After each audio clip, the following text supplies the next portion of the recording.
Okay, so hello, bonjour, good afternoon, everybody. My name is Eric Chaput, Business Advisor at the World Trade Centre Winnipeg.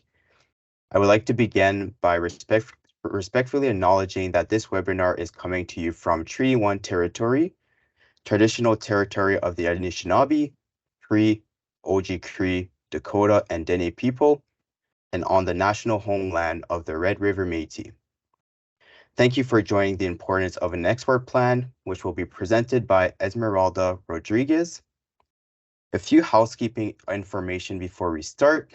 Please send all webinar questions directly through the chat box at the top of your screen, and Esmeralda will try to answer as many questions during the Q&A sessions toward the end of the webinar.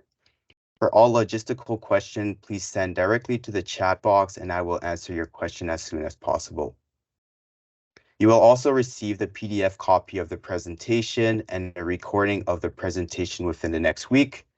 So now it's time to start our webinar. I would like to introduce you to Esmeralda Rodriguez, Trade Advisor with the World Trade Centre Winnipeg.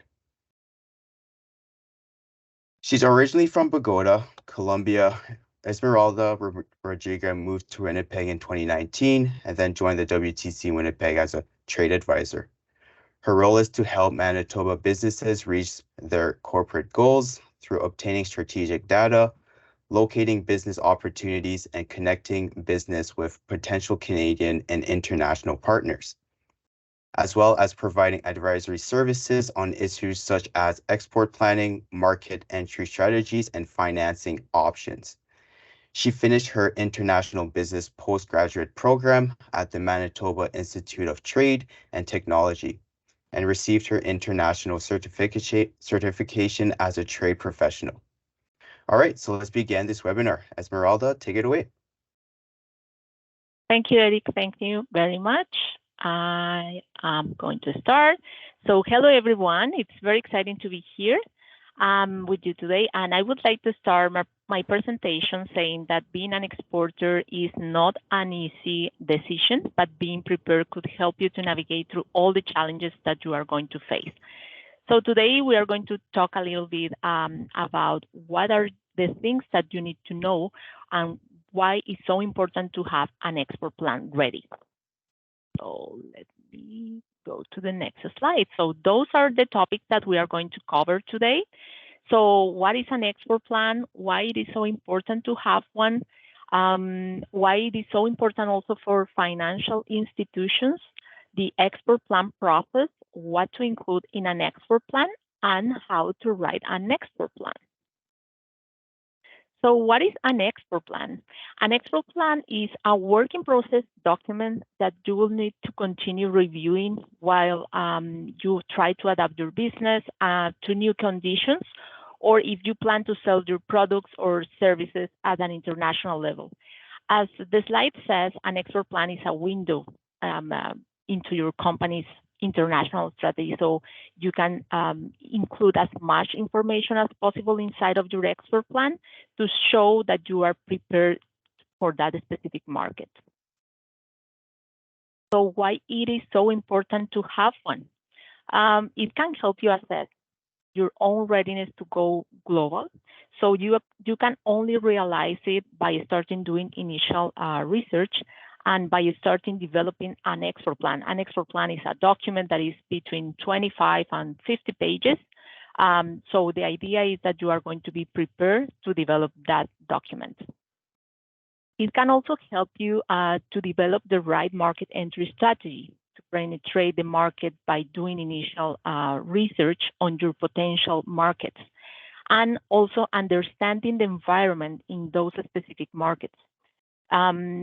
You need to also include the regulatory framework. How do you understand the regulatory framework can really help you to pick the best market entry strategy for your business. Of course, your export plan is a very good tool when you are having discussions or meetings with different partners. It's very useful, for example, with different organizations.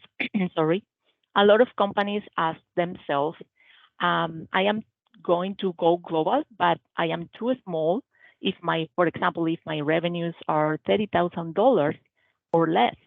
So according to trade commissioners, this is the number one myth companies have about being so small to go global. But to be successfully on an international level, you really need to understand that it doesn't really matter if you are so small, but you need to be prepared. So you can be also selling your products or services at an international level, even if you are a small company. And a good example could be companies who are on the service industry. So, for example, you can be providing consulting. Let's say you can be a design firm, you can be a tax consultant, you can be an immigration consultant, you can even launch an app. As long as you have customers overseas and you deliver your services to customers overseas, even though you can be located in Canada, for example, working from your home office, it is still considered that you are an export or you are exporting your services. So you should never underestimate your capabilities to go global. So as soon as you have any customers outside of the country, you are considered an exporting company. Talking about readiness for expansion, the export plan will help you to evaluate your capacity. What are the resources you have? Because you need to take into account not only human resources, but also your physical resources, your financial resources you need to use to be expanding your business. And the most important part, I would say, is the commitment from your team to go global. It is very important for you to know if the people that is working with you is going to be working shoulder to shoulder to get that goal and going to another market. There are certain qualities of companies who are export ready, and these qualities increase their likelihood of being successful in global markets. So one of them is the commitment, as I said, from ownership to be prepared to fund export activities. Sometimes your management may think, well, we are doing good things right here, and they feel that I'm comfortable in the way they are doing the things as they are doing right now. So with what we have right now, we can also expand internationally. But this is not exactly the case, because you want to make sure that you want to allocate your resources, whether, as I said, it is human resources, whether it is maybe your manufacturing capacity that will support those activities or those global activities, maybe resources to fulfill international orders. So you want to make sure also that you understand the demands of international business and the demands that it can place on your resources, because you want to make sure that you have the capacity, you have the human resources to fulfill the orders, and you are not going to, for example, sell the products or services that you are not capable to do. So again, doing business in Canada and doing business internationally can be quite different and can require additional finances, additional human capital, additional warehousing, and many other things. So being prepared to modify your products and services is key when you are entering into different markets. It could be that you need, for example, to change your labeling or even the way you are attracting your customers. And part of that, I would say that the pandemic taught us how to sell our products in a different way, how to communicate with our customers in a different way, how to use social media to share our products, to share our services, even to communicate with them. So a lot of markets also, they operate in different languages, for example. So you may want to have a support team or after sales support team that can operate on different language, for example, if it is Spanish or if it is Mandarin or any other language. So these are all important considerations to assess whether you are export ready. It is also important to be realistic about your expectations regarding your return on investment, because it can take a much longer time for you to open a new market that you may think. So, I mean, it can be as quickly as launching an app in the market, which can take maybe just a few months, or it can take up to a year or 2 years before your product is ready to register in that market. So if you're trying, for example, to sell a food product, or you are trying to sell pharmaceutical products or vitamins, it really depends on the type of business that you have, but it cannot be as quickly as you think from the initial day when you start preparing your export plan. So until the day the product is already or is ready to be picked up at your international distributor, for example. So apart from that, it's also great to be aware of different government programs or different export support programs that are available out there for companies. And at the end, I will take some minutes to talk a little bit about that. A lot of companies may not realize that there are government grants out there at the federal level and a provincial level that can help you to cover some of the costs that are associated with export market development, such as market research, or for example, to hire a consultant, a tax consultant, or a legal consultant, or even register your intellectual property. There are grants out there that can help you to cover these resources. So when you decide to go global, do you think you should target several markets at once to ensure better success? I would like to receive some answers through the chat, or even if you want to open your micro. You are too shy. You can send me the responses through the chat too.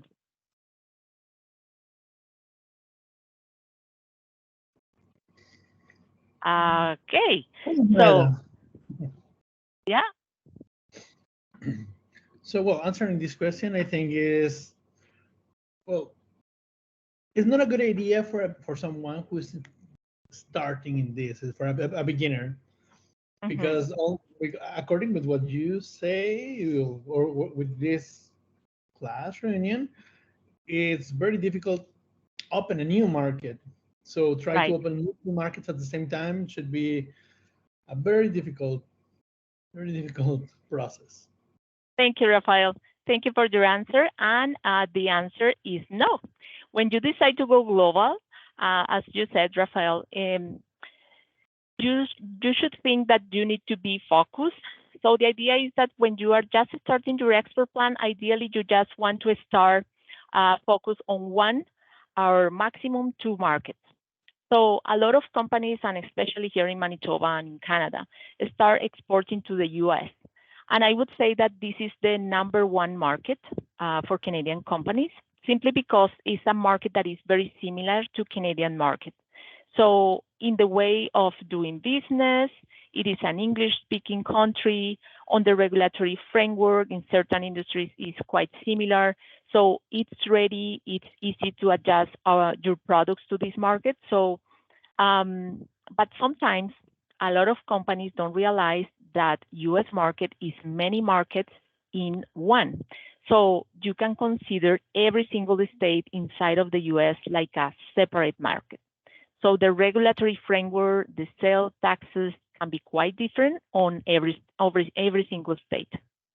So to decide which state or which states you want to start with, and therefore you want to focus on probably one market at a time. So again, it depends on your sector. If you sell services, you might be able to sell to multiple markets at the same time. But if you sell, for example, physical goods, or if you sell complex technology, you definitely want to start with one market. So the expert plan can help you to have this clear, concise roadmap of your global expansion and help you to prioritize your markets. So you don't want to target, as I said, too many markets at once, because spreading your financial resources and your human resources around too many markets, you may kind of overlook target opportunities in certain markets to so you really want to be focused there in terms of market selection. So having an expert plan can help you to identify the risks that may exist in certain markets and create mitigation strategies for those risks and put them on your expert plan as a reference. And one of the common risks or market risk is the risk of non-payment from the buyer, for example, and you can ensure these risks, for example, through EDC. EDC is Export Development Canada. There is something that is called accounts receivable insurance that exists, and banks would like to see that included into your export plan because they really like to see that you are prepared to cover this risk, that you are prepared to face those kind of risks. For example, if there is a country or a currency fluctuation or a money collection can be another type of risk that you may want to really analyze. And through EDC and the contacts we have with this organization, you can really navigate through all the options you have in order to cover those kind of risks.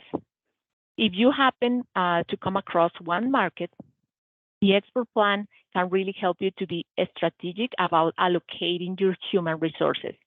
It can also give you a competitive advantage over other companies that don't have an expert plan written and therefore may not be as strategic as you are. An expert plan can help you also to create a timeline for your market entry strategy and set important milestones. And of course, your expert plan can help you to measure your success. The idea, as I said at the beginning, is that the expert plan is a work in process document. So the idea is that you try to update your expert plan as much as you can. And the idea is that you can cover most of the part of your business there, and you can navigate through all the challenges, but during the cover of the expert plan, you are going to see, okay, those are the challenges that I have, and these are the solutions that I have, the probably contacts or solutions that I have, and how I'm going to navigate through them. Okay. So the expert plan is an important tool, as I said, for a discussion with different organizations, with agencies, with bankers, and potential investors when it comes to ask, for example, for additional capital or funding. One of the greatest barriers for companies is need additional financing because selling internationally can be very lucrative, but it doesn't come without its risk. And there are numerous reasons why you may need additional capital or why your buyer made additional capital. For example, you may need additional capital to invest into additional equipment, for example, to expand your manufacturing capabilities, or you may need, for example, additional financing to hire more staff who is going to take care of international orders. So your buyer may need additional financing to cover the cost of the purchase from you until they will start selling the product in their market. I'm sorry, Rafael, do you have any questions? Sorry. Yes, thank you. So the export plan is something similar, or is part of a business plan? Well, the business, yeah, the idea of the export plan is that this is a document in which you are going to plan. As I said, the export plan is going to be all the things that you need to take in place before expanding your business. So the export plan is related to expanding your business. The business plan is something different. It's something like how I'm going to start my business. And the export plan is like the next step, is how I'm going to expand my business, how I'm going to export myself or my goods or my services. So those are kind of the kind of differences. Thank you very much. Okay.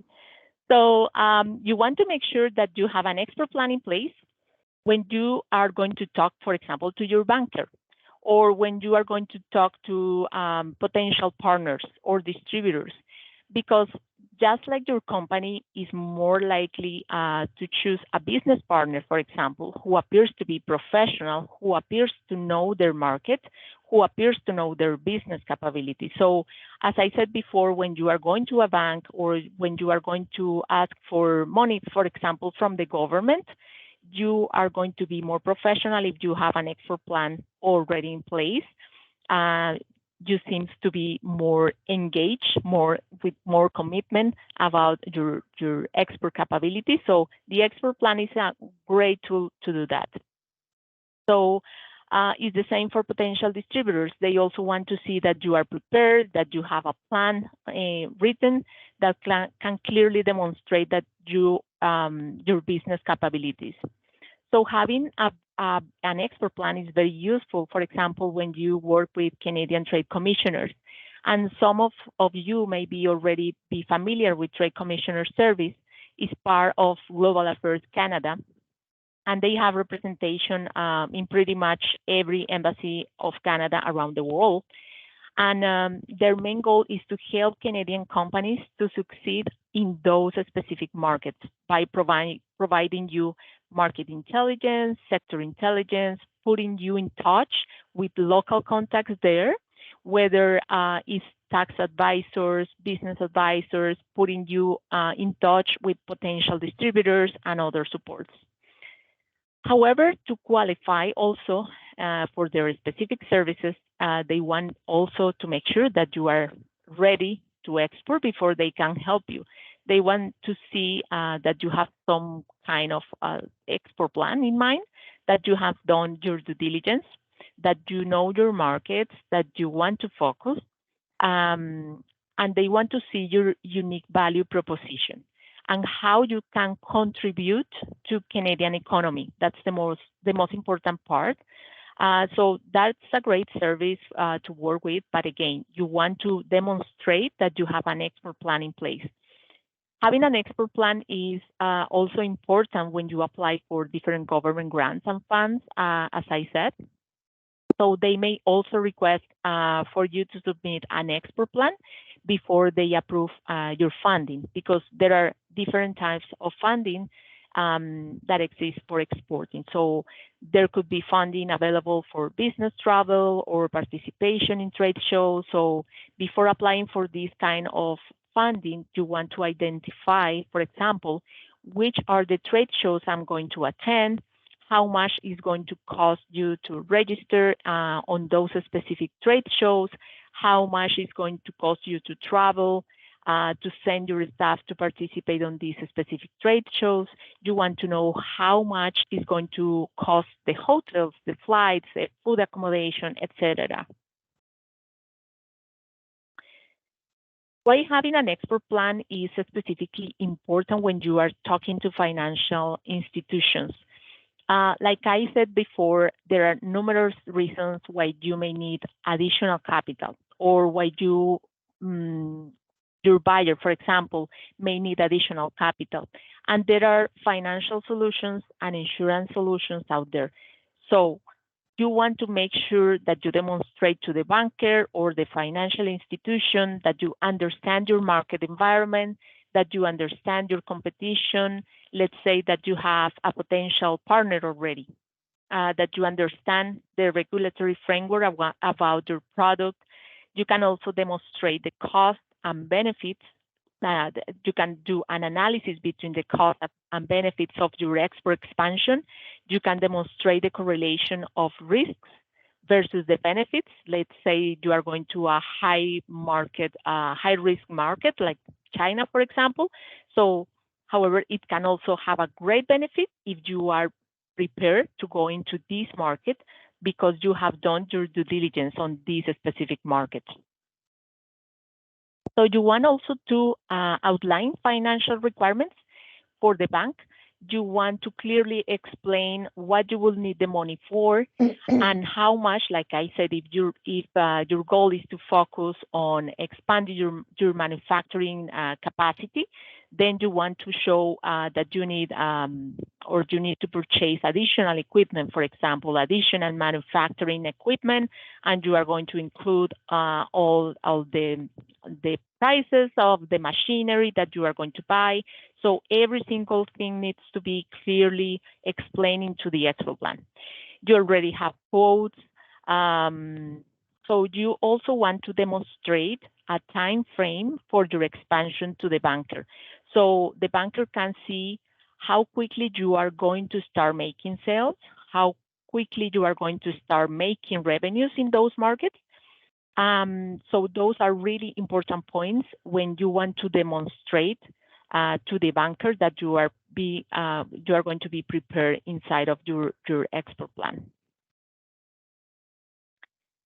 When you sell indirectly, meaning that when you start working on your first export plan, you can keep it simple. So if you sell indirectly through a distributor, for example, sometimes you share a lot of responsibilities with the distributor. So a detailed plan is usually recommended for companies that are looking to sell directly.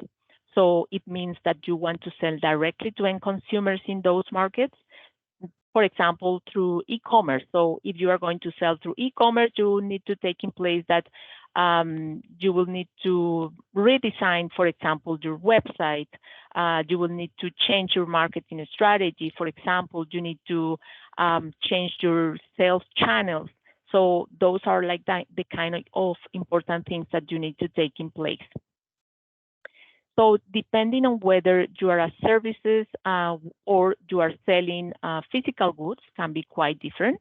So as a first step, you want to start assessing your company's readiness, like I mentioned before, and specifically identifying the products or services that you want to export and checking their potential. There are different ways. There are some companies that are just sending some samples to the market in order to see the product, if the product is useful in that specific market, if there are specific requirements that you will need to fill out before sending a whole bulk of production or the product to that specific market. The chances that you are successful, for example, if you are successful here in Canada, the chances that you are going to also be successful in different markets but similar to Canadian markets are very high. So markets like the US, Australia, UK, so you want to assess if your product has a unique value or unique features that are hard to duplicate. So you probably will have little competition there, but you need to be prepared for that. You may also have more competitive price, or you can have better customer service or return policy. It could be that you are not going to have too many competitors on that specific market because you have a very high value proposition, or you have, as I said, better customer service. So there are too many things that you need to take into account when you are sharing your experiences with those specific markets or trying to see if your product is going to be successful on that market. So you want to formulate a strategy, plan for required resources. As I said, it is not human resource, not only human resources, but capital resources, and measure your results and adjust your plan. So what to include in an export plan? Those are like the kind of things that I just wanted to highlight. So it is important to include a background analysis, your company's overview. You need to have a specific information about your product, your services. You can include photos.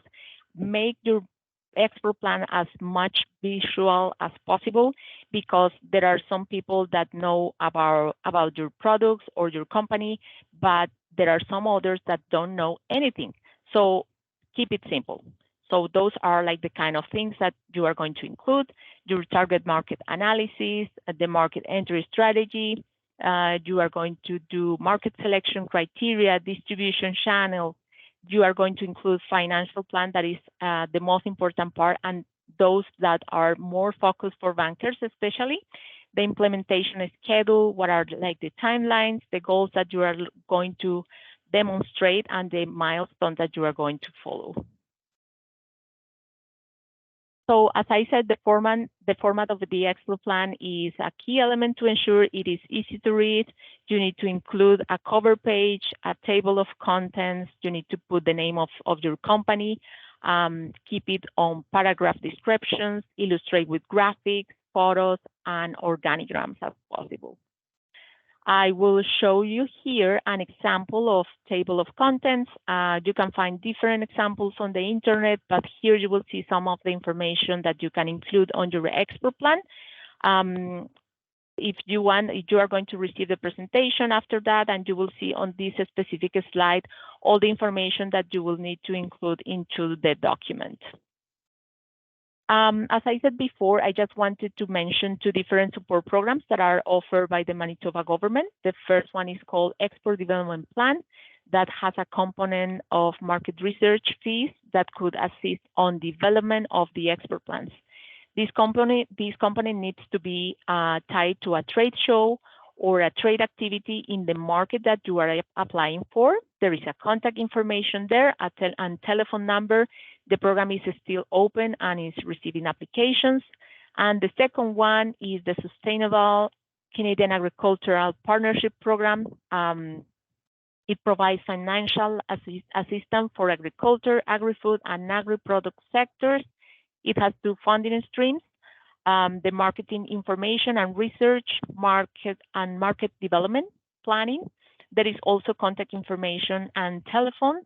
The intake for this specific program is currently closed, but is anticipated to be open in 2024. There are some professional fees for consulting agencies or firms associated with conducting primary research and developing market intelligence reports. So with this information, I hope you now have a better understanding. It was an overview of the importance of an expert plan, and I will pass to Eric in case we have some time for questions. Okay, yeah, awesome. Thanks for the presentation. Yeah, so if you guys want to turn on your mic, Rafael has a question, I believe. Go ahead.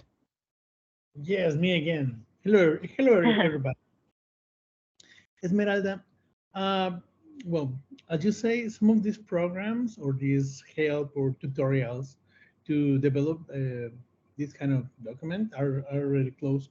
Do you know if here in the World Trade Center, do you have a record of a previous training or something like that? The other day I was looking around well, I didn't spend a lot of time there, but I know there is a lot of previous training record. Yeah, for sure. Yeah, we have a YouTube channel, and we have a very specific kind of list of different trainings that we may have.